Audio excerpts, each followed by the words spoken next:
Yes, this interview is awesome, but what's even more awesome, if you click this box, is the extended 45-minute uncensored, uncut portion of the interview that never ran on terrestrial radio or on this channel. It's over at Milo's channel. Enjoy. Okay, you said you were a homo, so now I have to ask. Is the Mariah Carey, is that the gay team jersey for English people like Celine is for the gay people in Quebec? Yeah, I mean, it's just signaling, really. You know, I mean, always, I say I like her. I have no idea if I really do. Who knows? I'm glad to have our next guest on. He's actually writing a book on something many of you may not know about. Some of you do. Online, you probably know. On terrestrial radio, some of you don't know. But this is the guy with whom you should speak. Milo Yiannopoulos. Book on. What's the title for the book, Milo? Well, the working title is just GamerGate, which is the name of the controversy, but it's dependent on my publishers. They may want to give it a sexed up title. But at the moment, it's just GamerGate. Okay, now I'm detecting an accent. Polish? Yes. No, actually from the Ukraine. No, I'm from London, so okay, there you go. Dialing in from my spare bedroom in London. Oh, hello. Very nice. Well, I didn't know you guys get internet out there. So, Milo, I'm sorry. I had to. Okay. Didn't we invent it along with everything else? I mean, come on, along with the language you're speaking. Give me a break. Here's my problem, though, and we've had Paul Joseph Watson on about this. Yes, but he's from the north. I mean, he is from somewhere. From somewhere with no internet. They barely have running water up there. I'm from civilization down south. It's fine here. So northern England is kind of like Quebec is to Canada. Is that what you're saying? I'm not from. Well, I mean, Quebec is full of French people, so nothing could be worse than that. But no, I think the north of England is probably more like Detroit, maybe, or I don't know, somewhere really barren and hopeless, and just sort of God, somewhere that's just in managed decline. Okay, you know, well, this is great start for a home station in Detroit. Well, okay, so Milo. Anyways, all I was going to say is my problem is you do speak English properly, you just don't pronounce your R's, and if you invented the language, find someone who can teach you the R's. Milo, GamerGate. A lot of people don't really know what this is, or they get the wrong focus. So I don't want to put words in your mouth, but this is something that I've been following online, and I see it as an incredible opportunity to fight back against. Honestly, we have the language police where I was raised in Quebec, the actual police, police des langues. Anyways, now I'm sorry, I'm offending you with the French. Please don't hit the shut off button. No, I know about this. They have the Académie Française in Paris, which attempts to regulate the French language. You know, okay. Why bother? Right. Yes, and a lot of similarities now with the politically correct sort of, I guess you'd say, pseudo language police in the United States. I see a lot of that with GamerGate. A really strong rejection, but I know it's about ethics and journalism. Again, I don't want to put words in your mouth. So you go educate the room. Whatever in my mouth you want.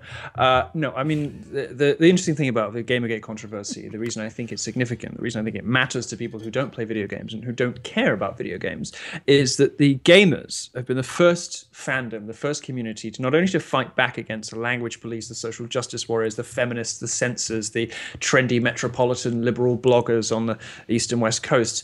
They've not only been the first community to fight back, they've been the first community to win. They are winning those battles. The bloggers concerned have had to give sort of grudging admissions of their conflicts of interest. The feminists now are sort of running with their tails between their legs, admitting that maybe they got it wrong, and they're sorry for being so divisive.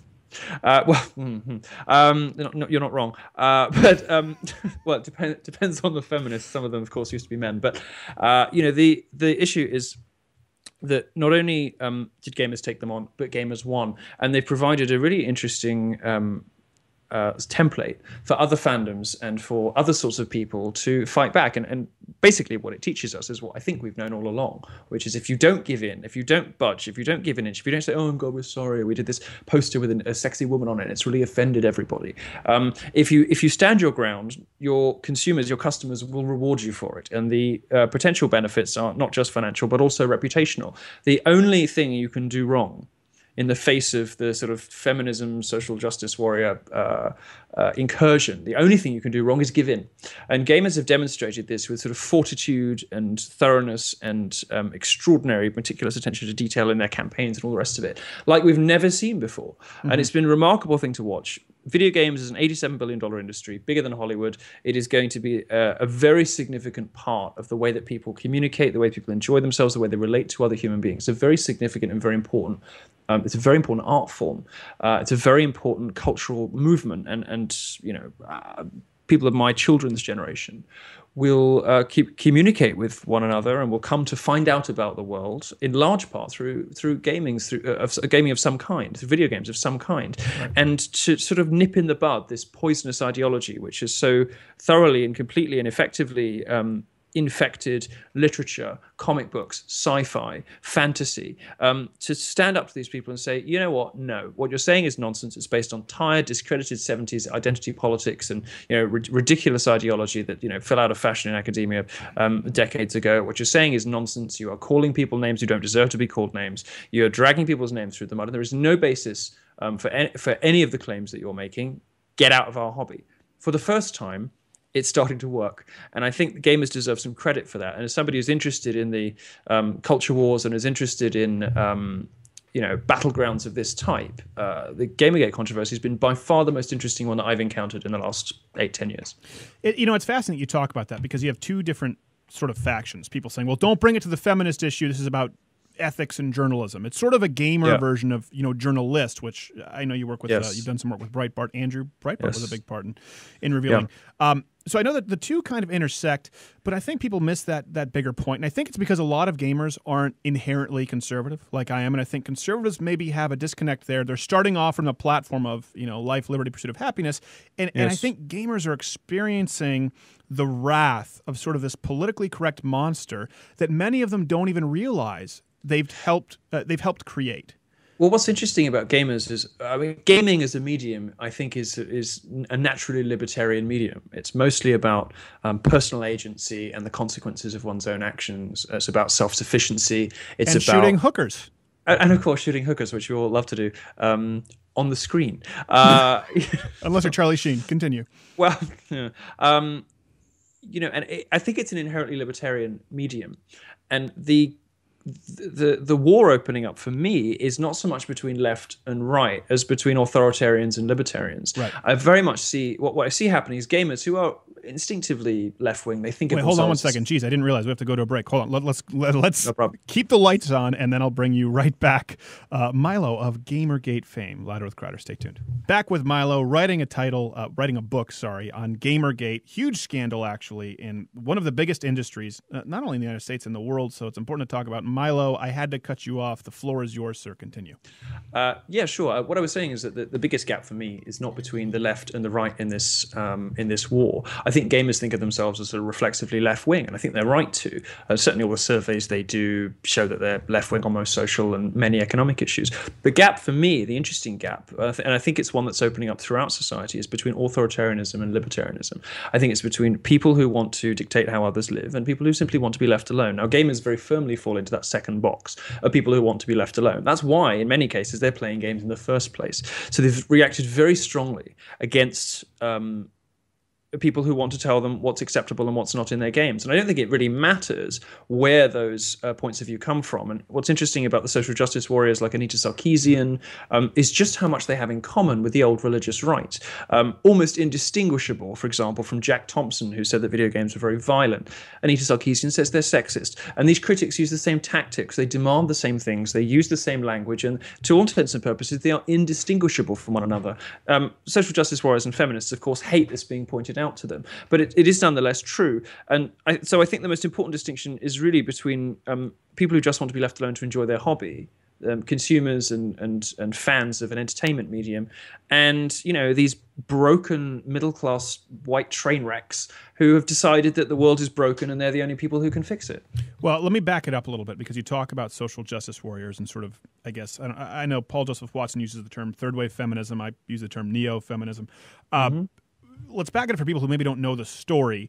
How are they encroaching, I guess, on how are they being authoritarian with the gaming industry? A lot of people may not even necessarily know how it started or what the catalyst was, because it was pretty specific, right? Sure. To understand where this has all come from, you have to understand first that gaming grew very quickly. And as a result, you had a trade press, a press that was really just catering to the industry. It suddenly found itself almost overnight becoming a consumer press. And these sites that had very low quality journalism and very poor ethical standards and were uniformly very left-wing. And they signed up to that third wave feminist sort of authoritarian microaggression, safe space, man/ slamming kind of nonsense, and they all, almost uniformly signed up to that, suddenly found themselves the gaming press establishment, and it happened almost overnight. Now, these people are almost without exception have bought in entirely to the Anita Sarkeesian view of the world, which is that that video games can make you sexist in the real world. That's the issue here. The question that needs to be answered, that nobody has satisfactorily given evidence for, is this claim that video games can somehow make you worse in the real world. Now, the press, which had done a really good job of defending video games against charges of violence, did a really bad job against defending it against charges of sexism. And it was sort of accepted that video games could make you sexist. And now the problem is that there's no proof for that. There's no evidence. There's no scientific study that shows that. And what feminists did, as they've done so many times before, is embarked on this campaign of misdirection, where they started to gin up and then make a fuss about supposed threats of, rape threats, death threats, you name it. This is a classic strategy from the feminist playbook. And what it does is it shifts the sympathy and attention onto the abuse claims, and sort of draws the eye away from asking whether any of the claims that those feminists are making in their critiques are actually true or not. Right. So they're sort of waved through almost without we just saw that happen. Attention. I mean, this is a microcosm of a problem at large, particularly in the United States. I don't want to speak for the UK. You can speak more effectively to that. But have you been staying up to date on Mattress Girl? Yes, The Liar. Yeah, exactly. I read the complaint, and it's horrifying. Right. But this is a classic thing that feminists do. They claim abuse, they claim harassment, they claim persecution, they claim anything it takes to draw attention away from the original set of claims they were making. Because what they've learned is that by doing that, they no longer have to really justify the original points of view. People accept them as given because they think, well, if you're being persecuted and abused and threatened because of this, there must be something in it. Right. So the reality is there's nothing in it. Right. Jackie at UVA wasn't raped. Mattress Girl wasn't raped. Right. The GamerGate critics have no validity whatsoever in any of the arguments that they pivoted with Mattress Girl. We just wrote about that at the website, where basically the burden of proof is entirely on the man to prove he's innocent in these sort of, I guess, mock college trials. Like, okay, are we going to go forward with these charges? It was brought to some campus police. I'm not exactly quite clear. It's all written up in the reports that we have on the website. And they still said, listen, there's nothing here. This guy probably isn't guilty. The parents are suing the school. Graduation was ruined. And even the liberals who are conceding now saying, well, the left, I say, saying, okay, maybe this was false. But that's not the point. It's still a good thing because it brought awareness to a really big problem. We don't have the numbers in the problem, mind you, but the really big problem of campus rape. I mean, honestly, 1 in 4 women, you would believe that just people, I mean, anyone with a penis, you and I are just going out and just raping women by the throngs on campus to hear it from the media. Well, these things don't even survive a common sense test.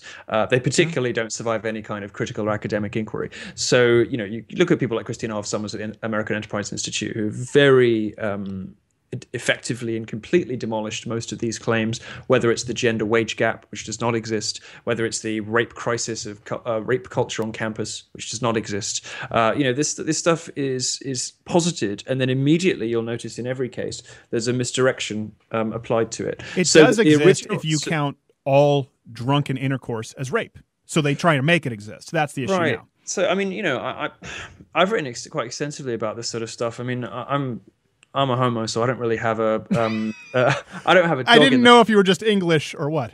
No. Both English and gay. That's why I sound so posh. I don't really have a dog in this fight, but I've written a lot about it because I see what's happening to men, and I see how unfair it is, and how many of these this hostile environment for men is driving men, for example, out of the institution of marriage because they realize it's no longer a good cost benefit for them. It's driving them out of society and into porn and video games and all sorts of other things. I call it the Sexodus in a big two-part piece I wrote last year. Mm-hmm. I see a lot of this happening. And it's very sad. And what you notice is the architecture of these events. You can always tell the cons. First of all, because the initial claims are just too good to be true. Like Sabrina Erdely from Rolling Stone went, by her own admission, so-called rape shopping. She went looking for the most outrageous and extraordinary rape she could find, something that would really, as I think the Daily Caller put it, a rape that would pop. And of course, what happened is she found a liar, and a liar who would tell her whatever she wanted. And then, of course, the story became about how the university tried to cover it up, and everybody was being so mean to her. And the original fact of the rape took quite a while to come out. It took a while to realize that was true. Similarly with Mattress Girl, this ridiculous art stunt, this attention seeking, turning herself into a liberal hero on the basis of a lie, was done to distract us from finding out whether or not the original claims were true at all. Right. Now, the reason this is relevant to Gamergate is that, yes, it is primarily, firstly and foremostly, about press ethics, because all of this stuff is played out in an uncritical press that takes the side of the feminists against reason, against fact, against common sense, and against their own audiences. These, the sorts of people who are upset about this stuff don't play video games. They don't talk about video games. They don't care about video games. The sorts of people who talk about this stuff are interested in winning culture wars. And what the journalists are now beginning to realize is that their audiences have almost entirely abandoned them. And that's where the journalistic ethics come in. I think that these two issues are inextricably linked, because the part of the driving motivation behind ethical failures in video games journalism is social justice ideology. That's why they do it, because they believe, like Rolling Stone believed, that the narrative, as you suggested, the narrative is more important than the fact. Yes, exactly. And the one thing that I do hope that gamers who may have been entirely closed off to, I guess, sort of what they see as libertarian or more right-wing conservative ideology, whatever you want to call it. We've talked about this on the show. Larry King, we just pulled this from an interview from a podcast where he said, I don't think the cable is as effective as it used to be. The media can no longer elect presidents. And he said it condemning media, as though they should have that ability. What I hope people see is that the same Republicans and the conservatives, or whatever you call them in the UK, you guys are changing the terminology all the time. It's like Quebec. Whatever they want to call them, who they vilified, these are the same people who've been fighting out against the press for decades, saying, hey, listen, there is only one voice, one point of view in the press, and that is the voice of the politically correct, authoritarian, my mouth is going crazy right now. It's the establishment. It's the voice of the establishment here in the United States, and we've been fighting against it for a long time, and I hope people are waking up to the fact that it really is an issue. It's not the boy who cried liberal bias. Well, I have some good news for you on that front. I think you're right. I think for a long time it was possible, even to ordinary, reasonable, relatively apolitical people, to laugh at conservatives when they said, as the great Lady Thatcher says, reality has a well-known conservative bias. Well, she said the facts of life are conservative. We know these things to be true, and it was possible to laugh at conservatives for a long time for these things. Fandoms like Gamergate are discovering just what happens when you start to buy into the authoritarian establishment view. And what I've seen, whatever your view on various right-wing outlets, whether it's Daily Caller or Breitbart or Fox News or whatever, what I've noticed extraordinarily happening is that, there's that thing in the men's rights world, red pilling. You sort of take the red pill, suddenly your eyes are open to the realities of the relationships between men and women and how they should both behave and all the rest of it. I've noticed a similar sort of effect in gamers, where they suddenly realize, well, actually, wait. I think it was yesterday, I saw a tweet. Somebody said, I just watched Fox News, and for the first time in my life, it's starting to make sense to me. Right. And of course, a lot of them have been coming to Breitbart to read my stuff. And I think there's obviously an inevitable bleed into elsewhere in the site, and they're starting to realize, well, these guys are not what I was always told they were. Right. Now, gamers, of course, are and will remain reflexively left-wing people, I think, as a function of the sorts of person who gets into video games. I don't think there's very much you can do to change that. But what I think is really interesting, and I think, again, one of the reasons Gamergate is so interesting, it's so important, is that gamers have had an open mind about this. They've combined a sort of ruthless, meticulous thoroughness in the way they've conducted their letter-writing campaigns with an open-mindedness and a sort of Socratic humility about knowledge and about politics that I haven't seen happen anywhere else. They haven't just thrown themselves into a particular bucket or into a particular tribe, as we are all wont to do. And they've gone out and found out for themselves what the facts of life and the facts of the situation are, and found liberal media desperately and terribly wanting. And, I think it's something that we've all known for quite a long time. But I agree with you. And listen, I don't think there's going to be a mass exodus of gamers to Fox News. I think conservatives are just as much to blame for not. Listen, I can tell you this. We have a pretty young demo at louderwithcreditor.com. We'd have a decent demo anywhere else. in the realm of conservative media, we have a demographic that's unheard of. They might as well be fetuses. So, or feti. I don't know at that point what you say. No, it would be fetuses. It would be fetuses. That's what I thought. I have an Englishman. We invented the language. Yes, I know. I can tell you these things. If you need any other help, so just so you know, it's not octopi, it's octopuses. This is true. You know, any others, you just bring them to me. I got your back. Right, but that I before E rule, except after C, is complete bullcrap. It doesn't apply at all. It's a terrible rule. I will say this. Conservatives are equally to blame. And it's not that their message, it's not that the principles are wrong, it's the packaging has been really tough. There's a huge section of this country, and I think the world now in a growing way. I mean, I have fans now from Australia who never, Germany, Canada. When I lived in Canada, there were far leftists and far leftist separatists. We have to go to a break, and we'll bring you right back on. Milo Yiannopoulos, Greek name, last name, of GamerGate after the break. We are back with Milo before I so rudely cut him off, made a horrible grammatical inaccuracy, and now we've brought him back. You've got the bleached hair going on. It's kind of, I mean, did you go in and say, give me the Slim Shady or the My Chemical Romance 2005? No, well, no, I don't really know. Oh, I know who Slim Shady is. I don't know who My Chemical Romance is. How dare you? No, I'm just kidding. Music for me is either sort of pre-1900 or like Mariah Carey. That's really all I know. Okay, you said you were a homo, so now I have to ask. Is the Mariah Carey, is that the gay team jersey for English people like Celine is for the gay people in Quebec? Yeah, I mean, it's just signaling, really. You know, I mean, always, I say I like her. I have no idea if I really do. Who knows? I flew to Berlin to buy her last album because it wasn't available in the UK. It cost me $1,200, $1,500 or something because I wanted to be the first person to have the CD. But I'm pretty sure it's just a status thing. Is that a joke, or did you actually fly to Berlin? No, I did that. Yeah, Gorka wrote it up. Yeah, I really did that. You must have been furious when you saw that video of when they took off her backup band at the Rockefeller Plaza in New York. I don't watch things like that because I can. No. I will not have her sullied in that way. Okay. I will not have her. All right. So closest. Well, I mean, I say as a sort of complicated Catholic, it's the closest thing I have to a deity on earth. So. Okay. All right. That's fair. Wind it in, honey. No. As for the hair, well, you guys get Harleys in your 40s. We, expecting to die earlier, get bleached hair in our 30s. So it's just our version of a midlife crisis. Okay. Well, I hate Harleys, and I've gotten a lot of flack for it. As a matter of fact, that was the least conservative thing Reagan ever did, was put tariffs on Japanese bikes, because in the 80s, the Japanese were making great motorcycles, and Harleys... No, that's pretty cool. I quite like that, but I'm quite into protectionism. Really? Yeah. Well, I'm not like the other people you have on your show. I'm like a pro. Well, hold on a second. We've had actual terrorists on the show, and then we've also had Dean Cain. We've had Paul Joseph. We've had Dean Cain. We had Superman. Yeah. I was so excited to discover that he was a Republican because I grew up. You call it Lois and Clark in America. We used to call it in Britain. It's called The New Adventures of Superman. And I grew up watching this show. I grew up watching two things. I grew up watching, and forgive me for this, I grew up watching Star Trek Voyager. Just because that's what was on. Okay. No. Well, you're missing it. Homosexual. I'm a terrible homosexual. I'm such a failure as a gay man. I grew up watching Star Trek. I'm sorry. And the other thing I watched was Lois and Clark, and I found out that he was a sound Republican. I was so happy. Well, you are so fortunate that Fundip, our producer, is not on right now because he's a Trekkie. He also, we won't let him live it down. He also said that he would sleep with a transsexual man on air. Libertarian who's and he loves all things British. He would do it just for fun.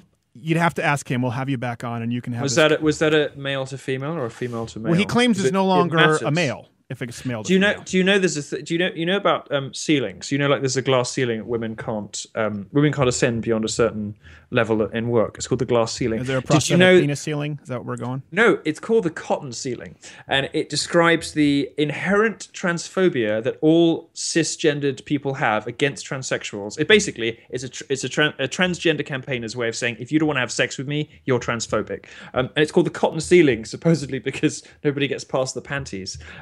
It's okay. Remember, this is syndicated terrestrially. Careful now. Not particularly pleasant. It's not a particularly pleasant thing, but no, it's my favorite kind of ceiling. As an English homo, as you put it, I can't put it that way. You did. So you're worried about panty, but homo is fine. Well, yeah, I mean, homo. I started it. Well, I had a guy who actually was writing. He's an intern, and he said something. He sent me something about homosexual marriage. I said, well, just say gay marriage. You're going to walk into a firefight you don't want. But then you use the word homo out and out, and I guess it's one of those things you can... No, I'm fine with it. In fact, if I wasn't gay, I would be a huge homophobe, so it's really fine. Well, let me ask you this, though. Where do most gay people in super progressive UK line up? Like people like you on the transgenderism. I mean, that's a huge push recently. That's a very recent push. Yes. What's happened with the transgender thing is, okay, so I'll tell you what my position has been, and I'll tell you where I'm being encouraged to go on this. So my position so far has been that it is a horrible psychiatric disorder that affects people to be better treated with therapy and drugs rather than surgery. Everyone who has surgery seems to regret it afterwards, or the suicide rates don't improve. Through the roof. They don't improve. Some studies say they get worse after the surgery. We're getting to the stage now where we've been doing it for long enough that we know that almost everybody that has the surgery starts to have doubts about it. And if you look at the behavior of some transsexual campaigners and look at the other things they present with when they show up at the doctors, they very often it very often comes as part of a cluster of disorders, including narcissistic personality disorder and bipolar disorder. It looks very much like another one of those personality or identity disorders that ought to be treated with therapy and drugs. We don't cut off the arms of people who wake up one day and say, this arm doesn't belong to me. So we shouldn't warp reality to conform to delusion. We should instead try to help that person reconcile their body with their mind. That's been my position so far. And as a result, I got really irritated and upset with, again, with the media who decided to present what is a medical argument in which the jury is still very much out as the next civil rights struggle. And they did this for a number of reasons. They did this because by associating it with gays and lesbians, it provides a ready-made pathway as to what we should do about it. Obviously, they should be given this. Obviously, they should be given that. The trouble with transgenderism is actually it has nothing in common with gays and lesbians whatsoever. It has nothing in common. And it's the trans lobby needs to keep it as a disease. Otherwise, there's no justification for state funding for surgery. So it's a very complex and very difficult position for them to be in, a very horrible disorder. Where I'm being encouraged to move on this is that, in fact, it is possible to be born with the wrong brain and the wrong body, that there are plenty of very high-functioning and perfectly happy people who have this condition. And the interesting thing about it, the thing that obviously appeals to me, it's not the basis on which to make a decision, but obviously something that appeals to me as a right-wing polemicist, is that if you accept, as the left insists that we now do, that you can be born with the wrong gendered brain, that blows out of the water gender as a social construct. And gender as a social construct has been the central linchpin of the majority of left-wing sexual thinking for the last 40 years. If you throw out the idea that gender is a social construct, you throw out the idea of that all gender roles are just performative and learned behavior, and you accept that somebody can be born with the wrong brain, a man can be born with a woman's brain, that upsets the apple cart for the left more than I can really explain to you in the confines of this program. Because what it does, it suggests that all of the wars they've been fighting, all of the sexism stuff they've been talking about, all of the sort of don't tell me I can't behave like X because I'm a woman is rubbish. What was the head movement with your impression? Is that how you think of all? No, I was doing my obnoxious feminist thing. It was like Mariah Carey, kind of a little bit. No, it's like, oh hell no. Okay. Don't be telling me. I don't know what I mean. Whatever. That's my obnoxious head movement. Okay. What it does is suggest that everything that they've been arguing for the last 30 years is total hokum. So the left has got to pick one, because you can't hold both of these positions simultaneously. Right. You cannot say there is such a thing as a female brain and at the same time say that all female behavior is learned and is social, and therefore we should stop complaining that about women who don't want to be feminine, and we should say it's okay for men to be metrosexuals and all the rest of it. My view is it isn't. So I'm very tempted by this view. I'm very tempted by this new position that I'm being encouraged into. That's a very good point. I mean, that point blows the wage gap out of the water as they go, well, yes, you're right. It is because women choose different professional positions because they have different priorities.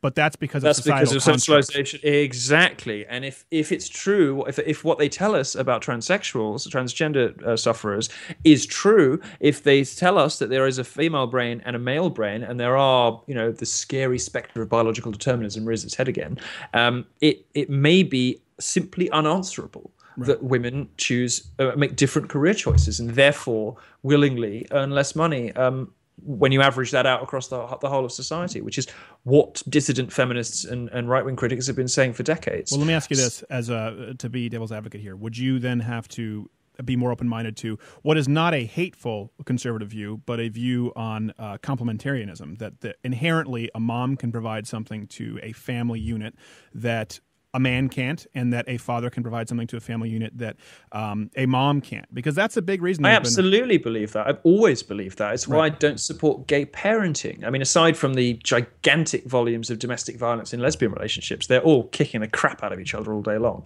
Lesbians? Yes. Lesbian relationships. So the statistics on lesbian domestic violence are astonishing. I believe that entirely from my anecdotal experiences at Bass Pro. Everybody knows this to be true. Anyone who's ever pretended to enjoy women's football and shown up to a match and seen what they get onto, or seen what they get up to on the pitch. I mean, so anyone who's got a very left-wing friend who's had to go and pretend to find women's football exciting. I have to say one thing, though. One thing. My wife, gorgeous, tall, blonde, it's what society determines to be beautiful. No, I've always said this. One thing I do find about feminism, and then I'll move on to my point there, is I was talking with my producer about this. It's going to sound terrible, but feminists have taken something that knows no discrimination, the male physiology. My Schwanson is a veritable beauty weather stick. You can't trick it. You can't beat this lie detector test. It doesn't care your race. It doesn't care your size. It doesn't care what social class. There are objective standards for beauty for both sexes, And, that's what I'm saying. The dump stick doesn't lie. Well, exactly. You could be a member of the KKK, and if you watch that Monsters Ball scene with gosh, I just forgot her name. Charlize Theron? No, she's white. I'm talking about what who played Catwoman. Halle Berry. Halle Berry. That's racist of me to have forgotten her name. Anyway, I was going to get to the point. My sister, my wife, her sister and her cousins all played hockey. You expect women's hockey players, there's a type. Yeah. They're all just like her. Gorgeous, tall, blonde, feminine, and blew my... That might be a class thing. It sounds like it's a sort of elite university sport. No, it's not. As a matter of fact... It's not. I'm speculating. I don't know. You're entirely speculating. You're incorrect. Well, I guess hockey isn't very big over there. No. I mean, we just associate it with sort of. I mean, we don't have any good sports. I mean, we have soccer, for God's sake. I mean, we invented a couple of decent things, but no, American national sports by far the best. Thank you so much for saying that. Real football, baseball, basketball. I can't get enough of any of them. Not a soccer fan. No, God, it's for soccer's for gays. I mean, the matches go on forever. This is so boring. My God, the only reason to watch football is to admire the men, and therefore it mystifies me that the audience is mostly male, because what are they all doing for 90 minutes? It's so boring. No. I can't deal with any of that. I'm American sports all the way. We have to have you back, and we were going to get letters. We have to have you back, and we have to have you debate Fundip, because Fundip thinks he's being open-minded in the transsexualism argument, and he wasn't. Well, we can talk about the cotton ceiling, because I'd be quite keen to know. Well, I want to know which way round he's happy with. If he's happy with both ways round, that's interesting. One complicating factoid, which I will tell you before we get off transgenders, so that your show isn't cancelled. The good beauty is no one can fire me. So I know, isn't it great? It's great. It's wonderful. Our lives are not so bad, actually. They're not. No. What interesting complicating factor that I've. Do you know where the number two? Obviously, the number one transgender capital of the world is, of course, Thailand. Do you know where the number two is? Okay, hold on. Let me actually take a stab. Take a guess, and it isn't Canada. I know you're going to say it's Canada, but it's not Canada. Okay, is it? First off, is it the United States? Are you talking about a country or a city? A country. Okay, a country. Transgender capital. You know what? I'm just going to go with. You haven't got it already. You're not going to guess. I'm going to go Norm Macdonald and Who Wants to Be a Millionaire, where they told him it was the not obvious answer. So I'm going to go with the complete non-obvious answer. Iran. Is it Iran? Yeah, you knew that already. No, is it actually? Yes, it is. No, I swear to you. I am a Christian. Honestly, I have a Bible right here. Swear on the good Lord. I promise you. I swear to you. I swear. I have at least succeeded in establishing that it was an unlikely choice. Yes, it is. And the reason is that, of course, with the death penalty, the passive, not to get into too much icky detail, but the passive gay partners have sex changes so they present as women, so they don't get murdered, so that they're not strung up and hung from cranes, which suggests to you that there can be some quite there can be social factors that influence what you would imagine to be quite a big surgical life decision. So it's a very complex issue, and we don't know everything about it. We're told by the establishment media that we do know everything about it. It's a very interesting it's a very interesting conversation to have that nobody's really allowed to have in the mainstream media. I would love to talk to your producer about it, because I'd be interested to, as somebody who's sort of a junkie on the science of this stuff, I'd be interested to hear what he finds attractive or not, and in which direction, because it's a sort of endlessly fascinating subject that tells us so much about ourselves and so much about the world around us, so much about human sexuality. Yet we're not allowed to have any of those really interesting discussions. We're not allowed to talk about the science. We're not allowed to talk about what this might say about human relationships or society or anything else, because the left has decided that this, it is a civil rights issue. That is the science. That's what you have to do as a result. And that's the real objection. If I can, if there's anything, if there's any overarching theme in my work, the Gamergate stuff, the transgender stuff, my primary objection to the authoritarian left is that it is profoundly anti-intellectual. It is profoundly and determinately, purposefully stupid. It does not permit discussion and debate of the most interesting and important things in human life, the most important philosophy, the most important politics, the most important stuff that defines us and that helps us to relate to the world around us. It will not have those discussions. That's what I hate about it. That's what I think it really robs ordinary people of. That's what I think is the real objection, aside from any specific stupid argument they make. It's a very good point, and it also brings up a point. I've talked about this a lot on air. I try and avoid the whole impeach Obama, that kind of bullcrap, and in the sense it's sort of an anti-sensationalist show, and people said this isn't going to play on radio. Lo and behold, the people who approached us about syndication wanted to start controlling guests and sub-hosts, and we said, no, we're just going to run this as a podcast, have a couple stations that carry us, and no one else has any control. But they love the sensationalist story, and they were always going, Obama's evil, Nancy Pelosi's evil. I said, listen, I don't believe that most people are evil. I think most people generally probably think they're doing good, but we've hit a point here, and you just touched on this. You're talking about profound stupidity. I'm getting to the point where I believe there is proactive orchestration and manipulation, because when you have Barack Obama get up and he says, women are paid 77 cents on the dollar, am I supposed to believe that his advisors don't have Google? No, he's that stupid? I have to disabuse you of this, actually, and I think that it's even worse than you think. My instinct is always to recoil in horror from anything that sounds remotely like a conspiracy theory, which is sort of journalistic instinct I've developed. Yes. Normally because it is a conspiracy theory. Right. And I think that what you're identifying, you've correctly identified a phenomenon, but I think you're reaching for the most obvious cause, which is collusion, which is what Gamergate supposed about games journalists. Why did all these articles come out the same day saying gamers are dead, attacking them? The problem wasn't so much collusion, although collusion was going on, and there was a private list, and they were walking in lockstep, and there was pressure from one publication to another to remove forum content that did not fit the approved list of discussion topics.